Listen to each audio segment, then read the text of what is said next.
How to save battery on iPhone 11. If you have been using the iPhone 11 and wondering on how to save your battery when it is low in charge, don't worry. In this video, I will show you how to do it. So let's get started. First of all, find the settings application on your home screen. Just like this, then open it. After opening it, you will find something like this.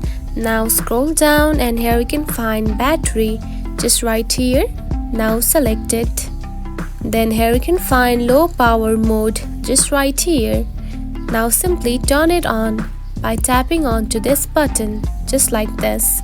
And now you can see your battery is now on the saving mode, which is the low power mode. And by doing this, your low battery will be saved and your mobile phone will run more. And that's it. This is how you can save battery on iPhone 11.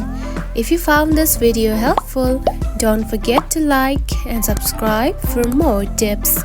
Thanks for watching.